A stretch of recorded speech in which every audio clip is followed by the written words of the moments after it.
Yo l'équipe, nouvelle vidéo sur FIFA 22, j'espère que vous allez bien. Les gars, si vous avez cliqué sur cette vidéo, c'est sûrement que vous avez un peu de mal avec les pénaltys, que vous savez pas trop comment les tirer, ou que vous avez trop la pression en FUT Champ ou en Rivals. Si c'est le cas les gars, cette vidéo est faite pour vous. Je vous garantis qu'à la fin de la vidéo, vous aurez un meilleur taux de réussite sur vos pénaltys. Et c'est très important pour pouvoir gagner beaucoup plus de matchs, que ce soit en Rivals, en FUT Champ ou contre vos amis. Donc pour mieux les tirer, je vais vous proposer deux techniques très simples mais efficaces pour pouvoir marquer vos pénaltys et ne plus avoir la pression de rater. Donc les gars, c'est parti pour le tuto, let's go. Avant de vous présenter les deux techniques, je vais revenir sur un élément assez important que beaucoup de personnes négligent, c'est le fait que lorsqu'on vise d'un côté, notre joueur va orienter son visage du côté vers lequel on vise. Comme vous le voyez en vidéo, je bouge mon joystick de droite à gauche et le visage de Gabriel Jesus va de droite à gauche. C'est un élément important à prendre en compte car si notre adversaire fait attention à ce genre de détails, il aura une indication de là où on va tirer, on sera donc prévisible et il pourra arrêter notre penalty beaucoup plus facilement. Donc je vais prendre deux arrêts sur image pour illustrer mes propos. Là vous voyez que je vise complètement à droite, c'est fait exprès. Le visage de Gabriel Jesus regarde vraiment vers la droite. Si notre adversaire fait attention à ce détail là, il saura où on va tirer et il va plonger vers la droite. Pareil à gauche, Gabriel Jesus regarde vers la gauche. C'est encore une fois facile pour notre adversaire de savoir où on va tirer. Il va plonger de ce côté-là et il va arrêter notre penalty. Les gars, les deux techniques que je vais vous proposer sont simples et efficaces. Et ça va permettre de pallier à ça, d'éviter d'être prévisible. Car les penaltys, c'est vraiment un jeu d'esprit entre nous et notre adversaire. Et donc ces deux techniques vont nous permettre d'avoir un avantage sur lui.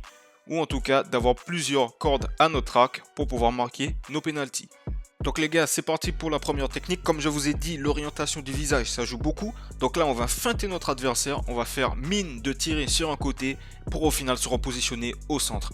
Lorsqu'on fait ça, on se repositionne au dernier moment, comme vous le voyez. Je vise sur un côté.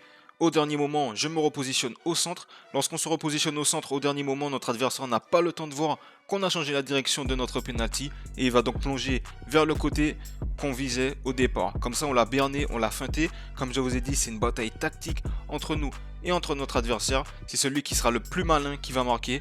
Donc c'est une technique très simple pour pouvoir feinter votre adversaire.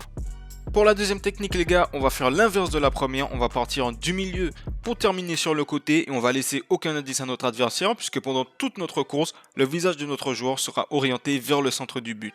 Donc on sera intraçable, on sera imprévisible et notre adversaire n'aura aucun indice. Vous voyez, je déclenche ma frappe et au dernier moment, je me positionne sur le côté.